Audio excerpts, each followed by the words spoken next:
आज बड़ा महत्वपूर्ण दिन है, आप लोग शायद जानते होंगे। बाहर की कलीसिया इसको बोलते हैं पाम संडे। ये जो रविवार है बहुत ही महत्वपूर्ण दिन है। इस दिन में क्या करते हैं, ज़्यादातर कलीसिया में खजूर का पत्ता लेकर के बिछा देते हैं और बच्चों लोगों को खजूर का पत्ता देकर के खड़ा कर देते हैं और इसको बोलते हैं पाम संडे। सेलिब्रेशन होता है बड़े बड़े कलीसिया में, सब जगह ऐसा होता है। ये ऐतिहासिक परंपरा है कलीसिया में, क्योंकि इस दिन यीशु मसीह ने तय किया था कि वो जेरूशलम जाएंगे, क्योंकि सारे यहूदी लोग भी आ रहे थे। वो पर्व का दिन था, सारे लोग यहोवा का स्तुति आराधना गाने के लिए मंदिर में आते थे, लेकिन उनका धर्म वो अच्छी तरह से समझे नहीं थे। Subscribe our channel and hit the bell icon so you will receive more notification. वो भूल गए थे कि वही यहोवा का पुत्र, जो यहोवा पुत्र बनकर आया है, उनके बीच में चमत्कार कर रहा है, उनको पहचान नहीं पा रहे थे। तो वो प्रवेश करते हैं यरूशलेम में बड़े ही अनोखे ढंग से, बड़े ही अजूबे ढंग से। तो हम उस अजूबेपन को देखेंगे ना, हम उसको बोलते हैं विडंबना। देखने में लगता है कुछ लेकिन है कुछ। जैसे कि मैं जब ताजमहल गया था तो हमको एंट्री करने नहीं दे रहा था। तो आप विदेशी हो, आपको पासपोर्ट दिखाओ, और बोलता है कि आपको 900 रुपये लगेगा। तो हम बोल रहे हैं भाई हम भारतीय हैं। तो बोलता नहीं, तुम झूठ बोल रहे हो, तुम हिंदी सीख ले हो। तो क्या हम नहीं समझते हैं, हिंदी सीख करके ठगना चाहते हो, पासपोर्ट दिखाओ। तो हम बोले अभी आप भी भारतीय हैं, आपका पासपोर्ट लेके चलते हैं। तो चुप हो गया, तो घुसने नहीं दिया हमको। तो देखने में कुछ है लेकिन है असली में कुछ। ठीक यहाँ पर भी बाइबल में देखेंगे, देखने में है कुछ लेकिन है सच्चाई कुछ और। तो विडंबना जो बिल्कुल अजूबा है, इसमें देखेंगे कि यहूदी धर्मी लोग वो विश्वास करते थे कि यहोवा जो है एक समय राजा हुआ करता था। यहोवा लोग एक ऐसा देश था जहां पर मनुष्य राजा नहीं था, पहले यहोवा परमेश्वर ही राजा था। लेकिन जब वो और पड़ोसी देशों को देखे और उनका सेना देखा, उनका महल देखा, तो वो भाववादी प्रोफेट सैमुएल के पास आके बोले कि हमको भी दूसरों के जैसा राजा चाहिए। तो सैमुएल प्रोफेट ने कहा कि भाई देखो, राजा आएगा तो आपको कर देना पड़ेगा, खर्चा पानी देना पड़ेगा, आपके बेटे को पकड़ के वो सेना में भर्ती कर देगा, बेटियों को जिसको भी चाहेगा शादी करेगा, आपको सताएगा। सच्चा राजा जो है यहोवा ही है, उसी को रहने दो। तो बोलता नहीं, हमको और देशों के जैसा शक्तिमान होना है, और देशों के जैसा सौंदर्य होना है, महिमा होना है, हमें भी राजा बनाओ। तो भाई सैमुएल प्रोफेट ने मजबूरी से उनको राजा सौल को उनके पास लाया। और हम इतिहास जानते हैं यहूदियों का, कितने राजा आए सौल के बाद भी एक के बाद एक गलती करता गया और सब ने पाप किया। तो आप जो देख रहे हैं हमारे देश में जो राजनीतिक और राजा लोग जो कर गए हैं, वो आज की बात नहीं, पहले भी ऐसे ही होता था। मनुष्य में वो क्षमता नहीं है कि वो न्याय कर सके लोगों के साथ, उसमें कमजोरी है, पाप है, वो प्रलोभन में पड़ेगा ही। वो निस्वार्थ हो ही नहीं सकता है, वो संत नहीं बन सकता है राजा। तो वो चीज उन्होंने बड़ी गलतियों से सीखा है। बहुत गलतियों के बाद आदमी सीखता है ना। लेकिन उनके बीच में एक राजा जो थोड़ा बढ़िया था ना, खराब राजा में अंधों में काना राजा दाऊद था। तो दाऊद 40 साल तक उसने राज किया और थोड़ी सी वहां में संतुलन लाया और स्थापना किया राजा 40 साल तक। तो यहूदियों के बीच में वही आस्था थी कि एक दिन हमारा दाऊद जैसा राजा, दाऊद के वंश से एक दूसरा राजा आएगा। क्योंकि पहली शताब्दी में यहूदी लोग रोमियों के बीच में दबे हुए थे। जैसे यहां ब्रिटिश साम्राज्य राज्य करती थी, 1947 में ही छोड़ के गई ना, उसके पहले तो 200 साल हम लोग ब्रिटिश साम्राज्य में थे, आजादी नहीं थी हमारी। तो यहूदी लोग भी आजाद नहीं थे, वो यूनानियों के बीच में, रोमियो साम्राज्य के बीच में दबे हुए थे। तो वो भी आशा कर रहे थे कि एक दिन राजा आएगा और हमें दाऊद राजा की तरह फिर से स्वतंत्र बनाएगा और हमें अपनी खुशी देगी और हम फिर से आजादी का महसूस कर सकेंगे। वो कैसे जानते थे? क्योंकि कई सौ साल पहले, 700 साल पहले, बहुत सारे प्रोफेट जो भविष्यवाणी करने वाले हैं ना, जकरिया है, आइजाया है, जरमया है, तो उसमें से एक जकरिया था, जो जकरिया 9 अध्याय 9 में पढ़ते हैं कि आपका राजा जो आएगा वो यरूशलेम में आएगा गधे पर बैठकर।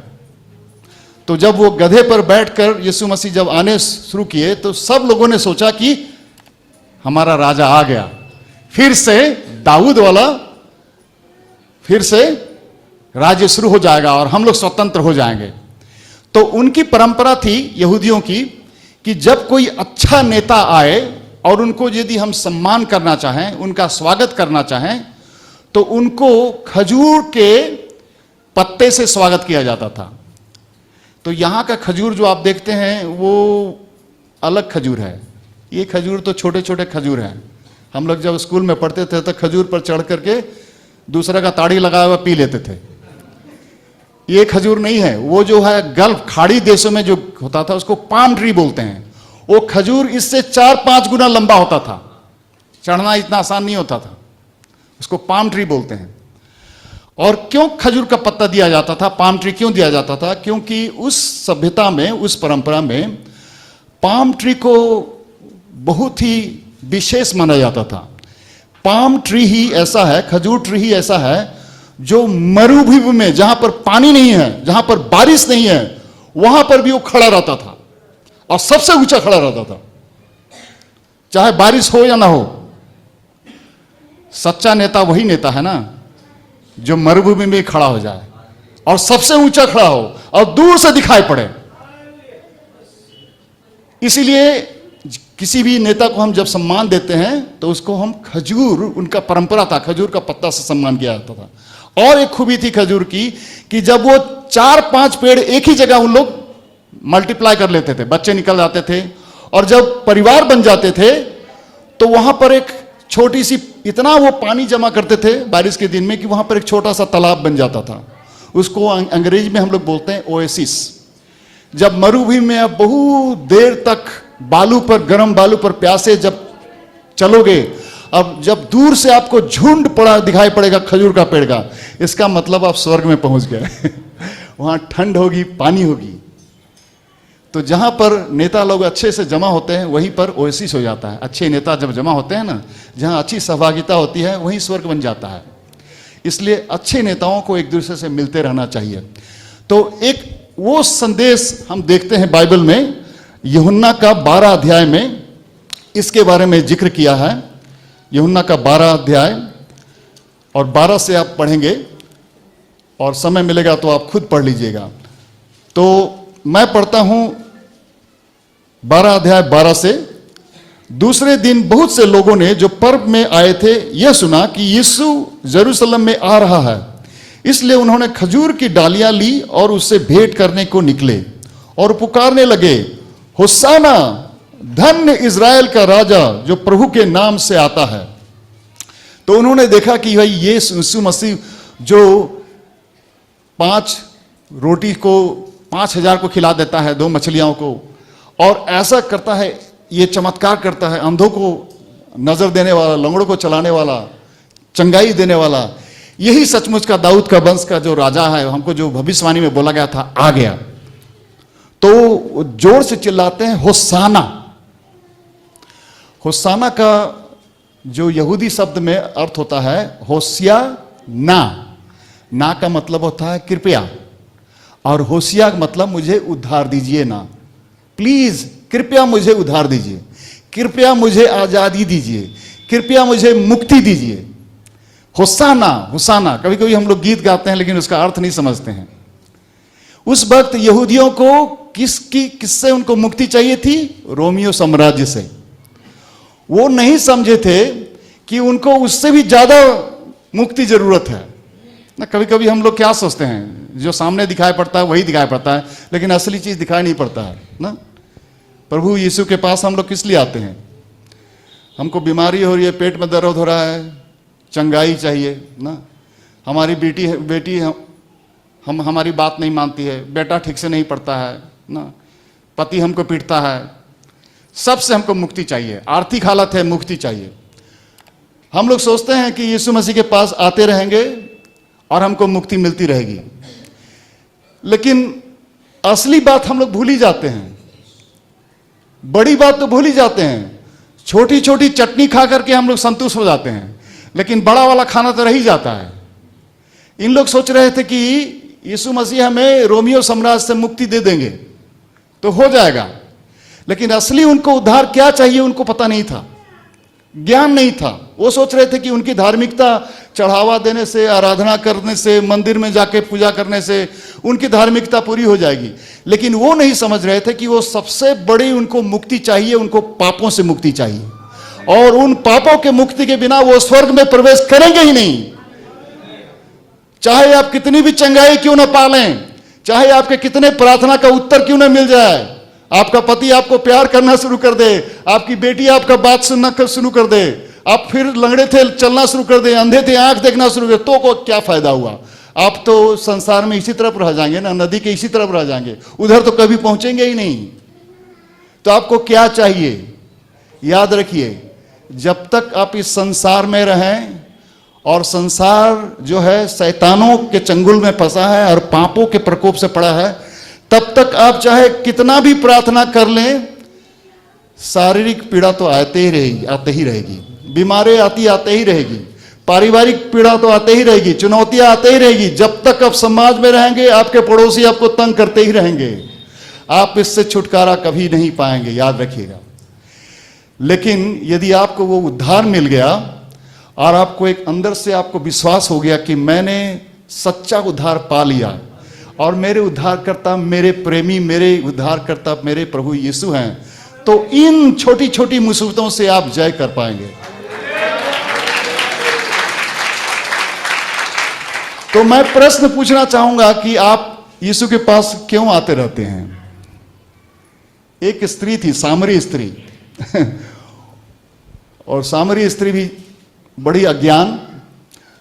जब यीशु मसीह ने कहा कि मुझे पानी मिला, मुझे पानी पिला, तो समझी नहीं।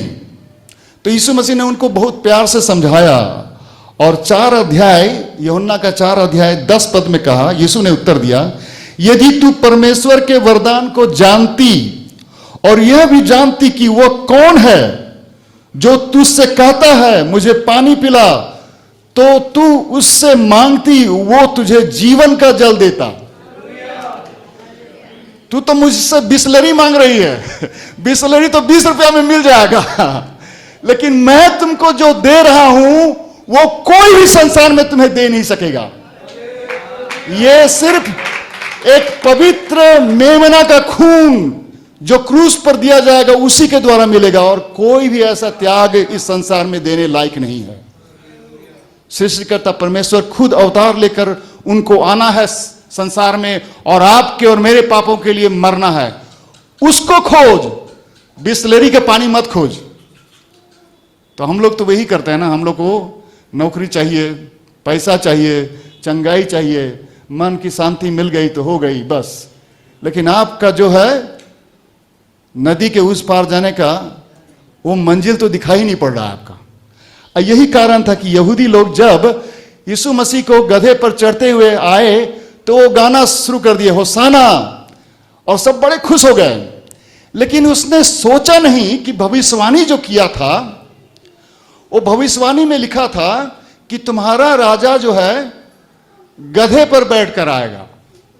अरे भाई, इतना तो सोचो, ये क्या अजूबा बात नहीं है? आप लोग जब यहां शादीशुदा शादी होते देखते हैं तो क्या देखते हैं? दूल्हा किस पर बैठा रहता है? घोड़ा पर नहीं, घोड़ी पर बैठता है। तो दूल्हा किस पर बैठता है?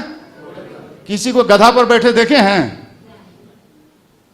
ठीक उसी तरह से यहूदियों समाज में उस वक्त, उस पहली शताब्दी में जब लोग युद्ध करते थे और जब वो विजय का प्रवेश करते थे तो घोड़े पर बैठकर चढ़ते थे, और विशेषकर घोड़ा जो है सफेद होना चाहिए, तंदुरुस्त होना चाहिए। और जब वो घोड़े पर बैठते थे तो उनके कमर में एक लंबी सी तलवार भी लटकी रहती थी। इसका मतलब है वो विजय प्रवेश करने वाला राजा है, वही हमें उद्धार देगा और वही हमें मुक्ति देगा।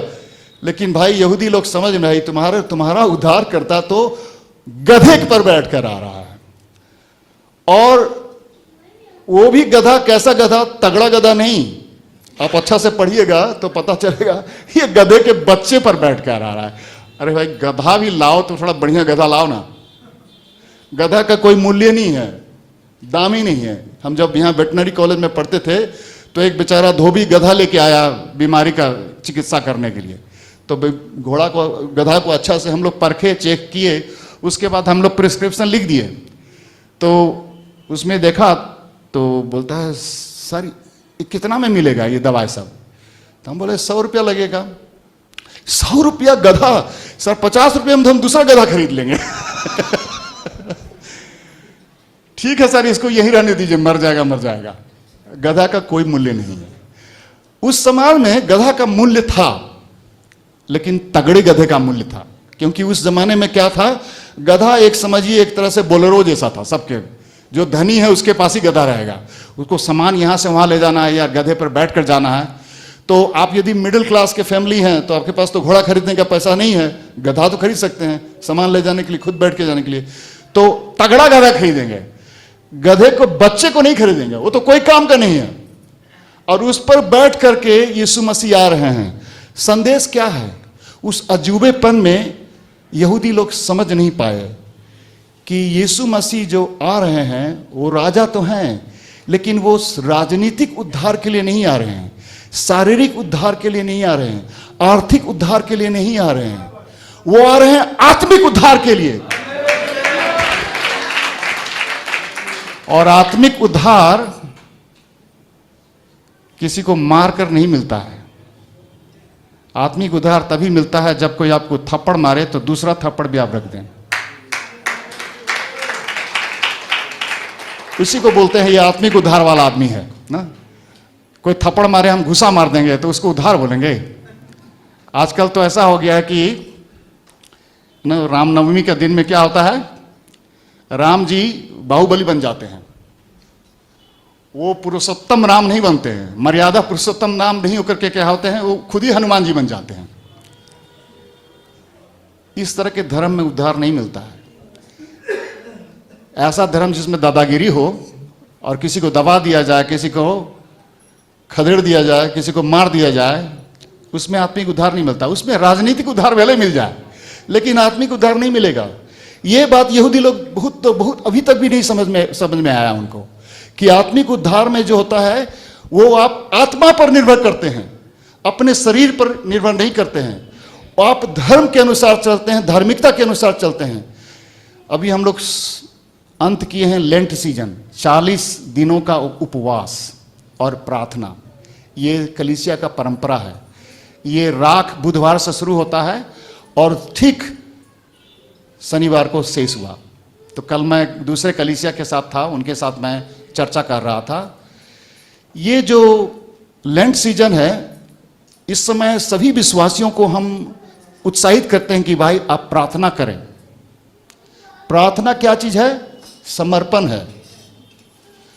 प्रार्थना अनशन नहीं है, प्रार्थना स्ट्राइक नहीं है, प्रार्थना वो जुलूस निकालना नहीं है जैसे करते हैं ना बहुत लोग कि हम धरना दे देंगे। आपको करना ही पड़ेगा। आप जाइएगा कहाँ, हम अनशन करेंगे, जान दे देंगे, जब तक आप हमारा बात नहीं मानिएगा तब तक आपको नहीं। करते हैं ना ऐसे लोग। प्रार्थना वो चीज नहीं है कि हम अपना लिस्ट बना के ले आए और प्रभु को बोले प्रभु आपको तो करना ही पड़ेगा, हम 15 दिन फास्टिंग करेंगे ना। आजकल यही हो गया है, प्रार्थना का आजकल ड्रामा शुरू हो गया है। प्रेयर टावर, और प्रेयर टावर के नाम पर बहुत लोग पैसा भी कमाते हैं। 5,000 करीब दीजिएगा तो इतना प्रार्थना हो जाएगा, इतना 1,000 दीजिएगा तो चंगाई मिल जाएगी, इतना 1,000 देंगे तो वो पूरा व्यवसाय शुरू हो गया है यीशु मसीह के नाम में। प्रार्थना जो है प्रश्नों का उत्तर पाना नहीं होता है। प्रार्थना है समर्पण। कहने का अर्थ है कि प्रभु मैं जितना भी कर लूं मैं सक्षम नहीं हूं, आप ही सृष्टि करता है, आप ही अच्छा जानते हैं, मैं कुछ नहीं जानता हूं, मैं अज्ञान हूं। मेरे साथ में जीवन में जो भी चुनौतियां हैं, दुर्घटनाएं हैं, इसको मैं सामना करने में मेरी क्षमता नहीं है। इसलिए मैं अपने आप को आपके चरणों में समर्पण करता हूं। अंत जो भी होगा मैं उसको स्वीकार लूंगा। इसको बोलते हैं प्रार्थना। लेकिन आप प्रार्थना लेके आएंगे कि भाई हमारा जो है 2 रुपया डाले हैं यहां पर और कल फिर 2 रुपया डालेंगे तो आखिरी में हमको 4 रुपया मिलना है। इन्वेस्टमेंट करते हैं ना बहुत लोग, हम इतना कलीसिया में जा रहे हैं, इतना दान भी दे रहे हैं, इतना प्रार्थना करवा रहे हैं, लेकिन प्रार्थना हो ही नहीं रहा है। ये कैसा भगवान है भाई? आपका भगवान, आप देखें यहां पर क्रॉस नहीं है, लेकिन ज्यादातर कलीसिया में क्रॉस लटका के रखता है। देखे हैं, हम लोग मूर्ति पूजा नहीं करते हैं, लेकिन क्रॉस रखते हैं। किस लिए?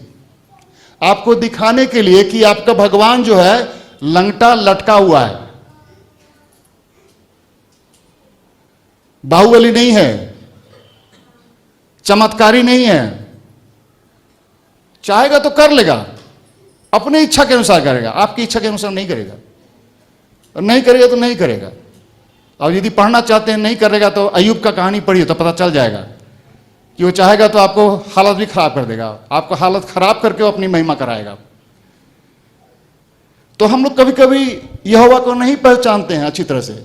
इसलिए यहां पर लिखा है 15 पद में, यूहन्ना का 12 पद में, देख, आंख खोलकर देख। और कभी कभी यदि आपकी ये 2 आंखें से दिखाई नहीं पड़ती है तो तीसरी आंखें जो विश्वास की हैं उसको खोलकर देख। क्या दिखेगा? तेरा राजा गधे के बच्चे पर चढ़ा हुआ चला जा रहा है। तेरा राजा गधे के ऊपर चला जा रहा है। इसलिए कभी कभी हमें क्रोस को भी देखना चाहिए। देख, तेरा जो परमेश्वर है समर्पण होकर के नंगे क्रूस पर लटका हुआ है। वैसे परमेश्वर को हम लोग पूजते हैं। तो ये पाम संडे का जो संदेश कभी कभी हम लोग समझ नहीं पाते हैं। हम समझते हैं, सोचते हैं जैसे जो समारिया की औरत थी, वो जैसे सोच रही थी कि हमको वही बिस्लरी मिल जाएगा तो वही काफी है, तो वही सोच के हम लोग संतुष्ट हो जाते हैं।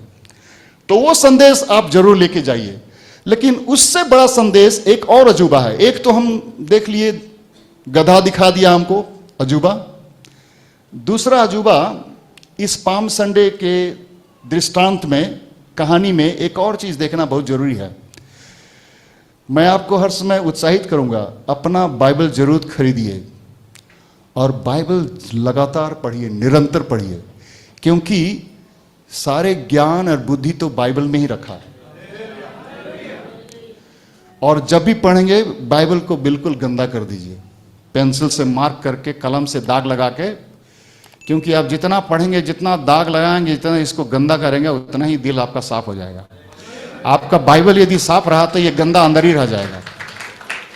तो बाइबल खूब पढ़िए। और बाइबल में बहुत सारी अजूबे चीज हैं जो आपको चुनौती देगी, आपको सही रास्ते पर, मार्ग पर डालेंगी। आप भले गरीब हो, देखने में बदसूरत हो, देखने में छोटे हो, लोग आपको उलाहना करे, लेकिन आपके दिमाग में बुद्धि आएगी। दिमाग में परमेश्वर का वचन समा जाने के बाद आपके मुंह में, आपके सोचने में, आपके निर्णय में अजूबापन आ जाएगा। लोग सोचेंगे, अरे भाई ये आदमी ऐसा कैसा बात करता है।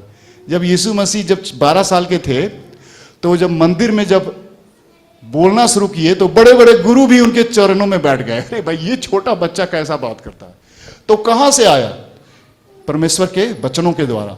तो मैं यही उत्साह करूंगा कि सिर्फ ठीक है, आराधना करना चाहिए, गीत अच्छे गाने चाहिए, और चंगाई में भी जाना चाहिए, प्रार्थना भी चाहिए, लेकिन आप यदि बाइबल कम पढ़ते हैं तो मैं आपको दावा से कह सकता हूं आपकी आत्मिकता आगे नहीं बढ़ेगी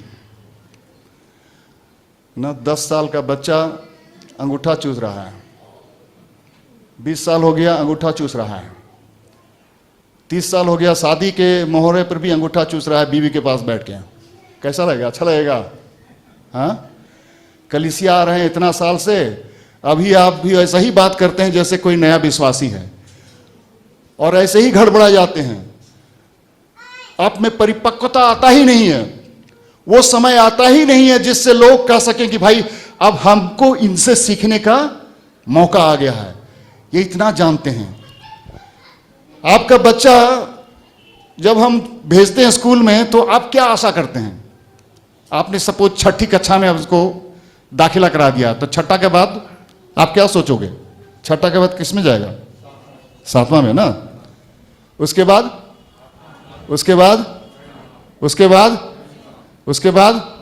स्कूल छोड़ के भाग जाएगा, मैट्रिक फेल। ना पढ़ते रहेगा, है कि नहीं? उसमें बोलते हैं प्रगति, जहां जीवन है वहीं प्रगति है। नदी बहती है, पेड़ में जीवन है, पेड़ बढ़ता रहता है, ये पलपट बढ़ेगा। ये हम अभी 40 साल के बाद आ रहे हैं, शायद 60 साल के बाद भी आएंगे तो ऐसा ही रहेगा ना। लेकिन पेड़ बढ़ता रहेगा क्योंकि इसमें जीवन है, इसमें जीवन नहीं है। जहां जीवन है वहां प्रवाह है, वहां बढ़ोतरी है। और वो बढ़ोतरी कैसे आएगी? जब तक आप वचन नहीं पढ़ेंगे। और जितना वचन पढ़ेंगे ना, उन वचनों के द्वारा पवित्र आत्मा आपको मार्गदर्शन देगी। वचनों के द्वारा आपको पता चलेगा कि ये पवित्र आत्मा है या मेरा अपवित्र आत्मा है या शैतान की अपवित्र आत्मा है। तब आपको पता चल जाएगा। तब आपको पता चल जाएगा कि आप भावुक होकर बोल रहे हैं या संवेदनशील होकर बोल रहे हैं। आप क्यों बोल रहे हैं? बोलने का उद्देश्य क्या है? आप स्वार्थी होकर बोल रहे हैं या निस्वार्थ होकर बोल रहे हैं? आप अपने राज्य के लिए बोल रहे हैं या उनके राज्य के लिए बोल रहे हैं? ये वचनों के द्वारा पता चलेगा।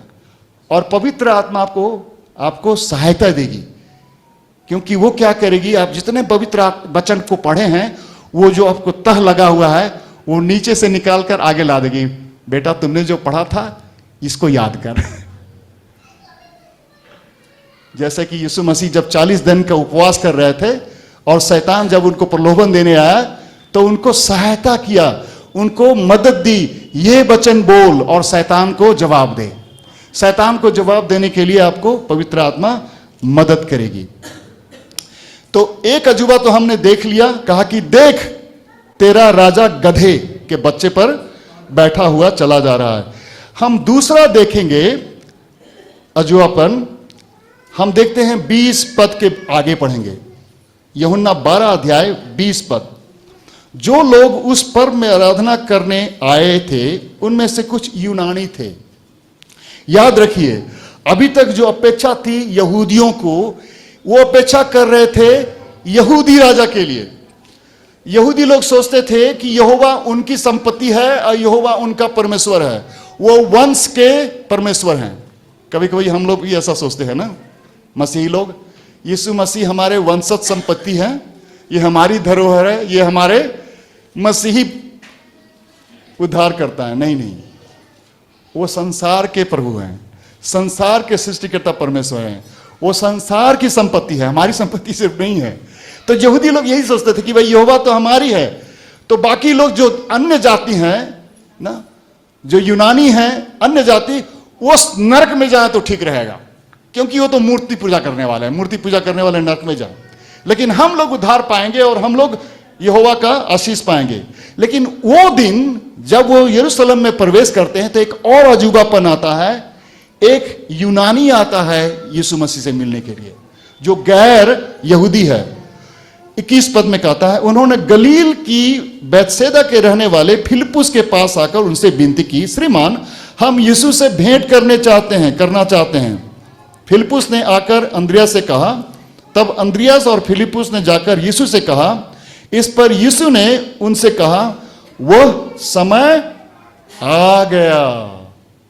हर एक चीज का समय होता है, और समय को यदि आप सही परख नहीं सकेंगे तो बहुत बड़ी मुसीबत में पड़ जाएंगे। ट्रेन छूट जाएगी, सीजन बदल जाएगा, गेहूं काटने का समय आ रहा है, सही पर नहीं काटोगे तो सारा का सारा लॉस हो जाएगा, हानि हो जाएगी। समय को पहचानो, कौन सा समय है। वो समय आ गया कि मनुष्य के पुत्र की महिमा हो। मैं तुझसे सच सच कहता हूं कि जब तक गेहूं का दाना भूमि पर पड़कर मर नहीं जाता, वो अकेला रहता है। गेहूं को दाना को मरना जरूरी है। यहूदियों से सुसमाचार बाहर यूनानियों के पास पहुंचना जरूरी है। इस कलीसिया से सुसमाचार बाहर जाना जरूरी है। लेकिन बाहर जाने से पहले इस कलीसिया को मरने के लिए तैयार होना पड़ेगा। बिना मरने की तैयारी से फल नहीं आएगा। तो मसीही विश्वास जो है, मसीही आत्मिकता सिर्फ स्वार्थ से भरा हुआ नहीं है। अपनी चंगाई, अपनी अच्छाई, अपनी भलाई, हमारी आशीष, हमारा परिवार, हम स्वर्ग में घुस गए, काम तमाम हो गया। नहीं नहीं, ये आपने गलत समझ लिया। जब ऐसा ही करना था, दूसरे धर्म में बहुत सारे हैं। दूसरे धर्म में क्या करते थे लोग, कोई चुनौती आई, परिवार से तकलीफ हुआ, समाज से तकलीफ हुआ, घर झोर छोड़े और कहां चले गए,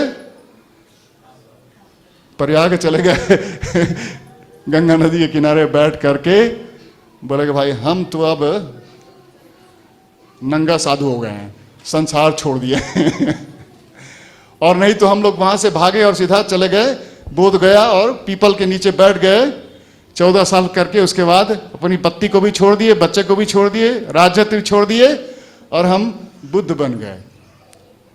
नहीं नहीं, मसीह धर्म ऐसा नहीं है। मसीह धर्म में क्या कहते हैं, यीशु मसीह कहते हैं गो, जाओ। कहां जाओ, वापस। तुम मेरे पास आए हो, ठीक है, उद्धार पा लिए, लेकिन वापस तुम उन्हीं पापियों के पास जाओ और उनको चेले बनाओ। तुम सिर्फ अपने आत्मा को बचाने के लिए हिमालय पर पर्वत पर जाकर तपस्या करने से नहीं होगा। वैसा विश्वास, वैसी धार्मिकता मसीह धार्मिकता से अलग है। मसीह धार्मिकता जो है बिल्कुल निस्वार्थ है। यीशु मसीह ने क्या कहा था, आप यदि मेरे चेले बनना चाहते हो तो क्या करना पड़ेगा आपको, अपने आप को त्यागना पड़ेगा, अपने आप को छोड़ देना पड़ेगा।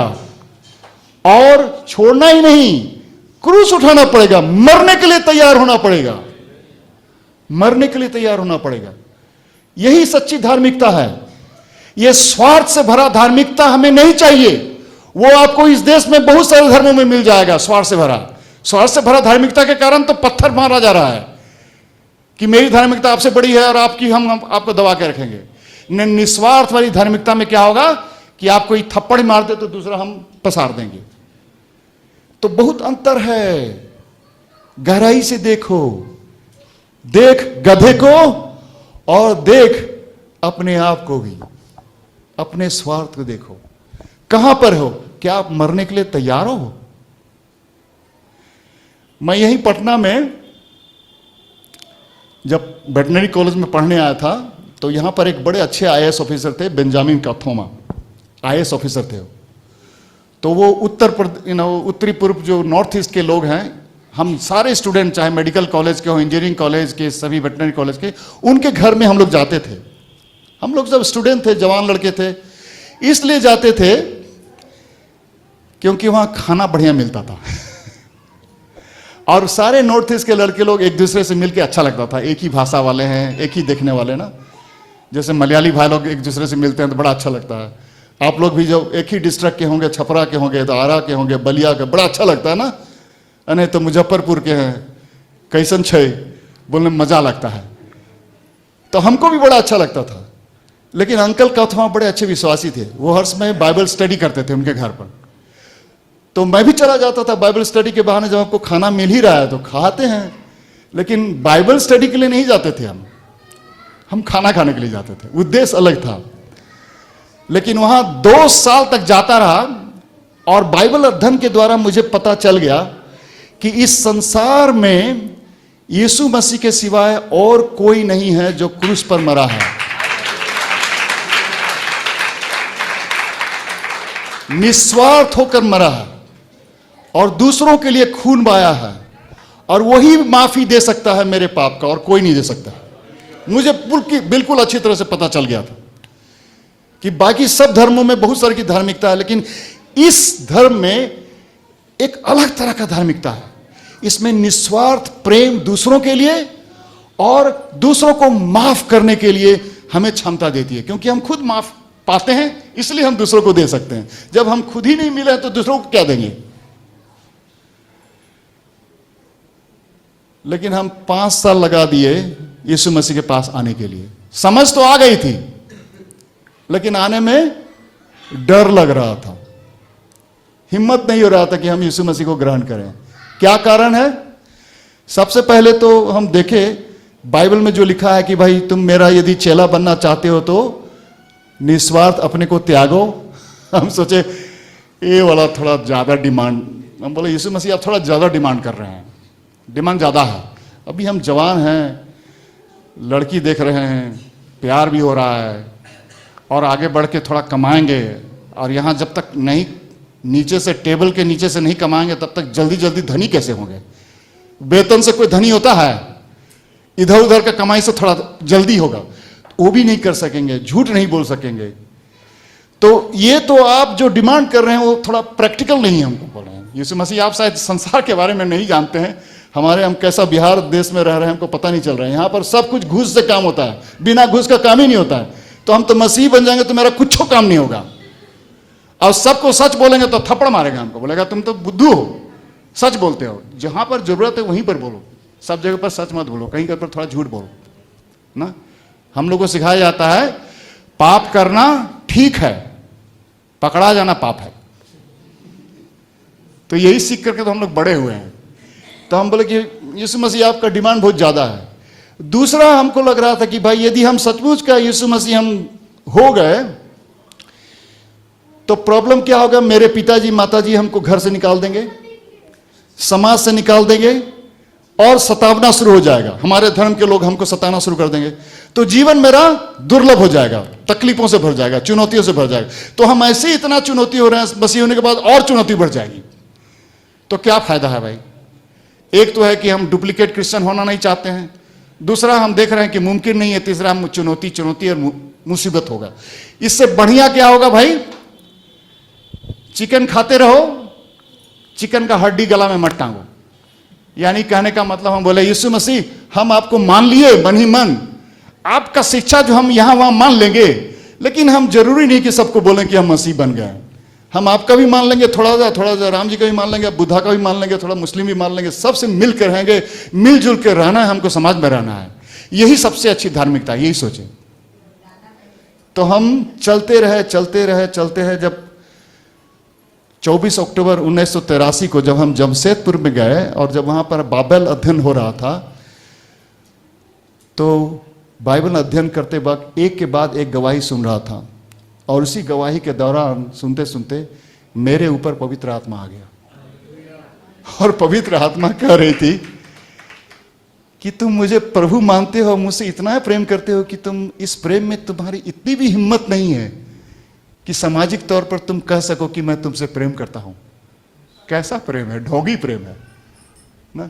जब किसी लड़की से प्रेम करते हैं तो उस प्रेम में सच्चाई कैसे पता चलता है? जब आप हिम्मत से जाके कह सकें अपने माँ बाप को और उसके माँ बाप को कि मैं आपकी बेटी से प्यार करता हूं। छुप छुप के प्यार करने वाला सच्चा प्यार होता है, वो तो कायर होता है। एक और कहानी आपको सुनाएंगे। पिताजी बोला बेटा को, बेटा जब तक तुम सच्चा प्यार नहीं तुमको मिल जाए तब तक तुम शादी मत करना। तो बेटा बहुत दिन इंतजार किया, एक दिन दौड़ा दौड़ा वापस आया, बोलता पिताजी हम शादी के लिए तैयार हैं। तो पिताजी बोले बेटा तुम कैसे तैयार हो? तो बोलता आप बोले थे ना जब तक सच्चा प्यार नहीं मिले तब तक तैयार मत होना, हमको एकदम सच्चा प्यार मिल गया है। तो बेटा बताओ कैसे तुमको पता चल गया कि तू सच्चा प्यार मिला? तो बोले हम वो लड़की के घर पर गए थे शाम को मिलने के लिए, तो कोना में लड़की को हमको मिला, मौका मिला, तो हमको चुमा ले ली। और जब वो चुमा ले रही थी उसी वक्त उसका कुत्ता आया और हमको काट दिया और पूरा पाँव में खून निकल गया, लेकिन हमको पता नहीं चला। इसका मतलब है ये सच्चा प्यार है कि हम दर्दे हमको पता नहीं चला। तो सच्चा प्यार होता है ना, उसके लिए आदमी लोग दर्द लेने के लिए भी तैयार हो जाता है, मरने के लिए तैयार होता है।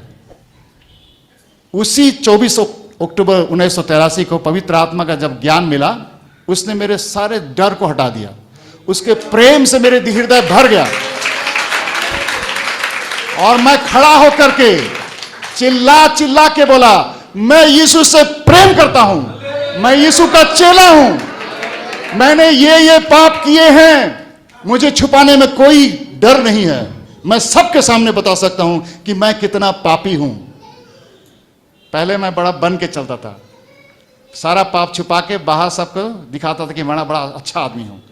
लेकिन उस दिन पवित्र आत्मा ने हिम्मत दिया कि जो अंदर है वो बाहर कर दूं, क्योंकि उसको जब पता है तो दूसरा को पता नहीं हो तो कोई फर्क नहीं पड़ता है, और नहीं हो भी तो कोई फर्क नहीं पड़ता है। असली मालिक तो वो है, वो जब जानता है तो सबके जानने से भी कोई फर्क नहीं पड़ता है। मैंने उस दिन अपने जीवन को समर्पित कर दिया। तो आप कितना प्रभु को जानते हैं, कितना प्रभु को पहचानते हैं और कितना उनसे प्रेम करते हैं, इस पर निर्भर करता है। यहां पर कहते हैं कि परंतु जब मर जाता है तो बहुत फल लाता है, और जो अपने प्राण को प्रिय जानता है वो उसे खो देता है, और जो इस जगत में अपने प्राण को अप्रिय जानता है वो अनंत जीवन के लिए उसकी रक्षा करेगा। यदि कोई मेरी सेवा करे तो मेरे पीछे हो ले, और जहां मैं हूं वहां मेरा सेवक भी होगा। यदि कोई मेरी सेवा करे तो पिता उसका आदर करेगा। मसीही आत्मिकता में इतना प्रेम होता है, इतना मजबूत प्रेम होता है कि वो मृत्यु से निडर हो जाता है। वो अपने जीवन को न्योछावर करता है और उसकी आत्मिकता बिल्कुल निस्वार्थ बन जाता है। वो अपने लिए नहीं जीता है, वो प्रभु यीशु के लिए जीता है। और जब वो प्रभु यीशु के लिए जीता है तो जैसा प्रभु यीशु ने दूसरों के लिए जान दिया, वो भी दूसरों के लिए जान देने के लिए तैयार हो जाता है।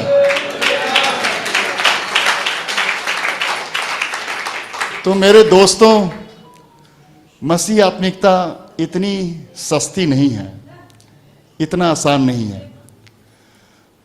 अपने शक्ति से आप इस धर्म में, इस धार्मिकता में आगे बढ़ नहीं सकोगे जब तक पवित्र आत्मा आप पर आएगी नहीं, जब तक पवित्र आत्मा आपको सक्षम नहीं करेगी, जब तक वो आपको अगुवाई नहीं करेगी, आप आगे नहीं बढ़ सकोगे।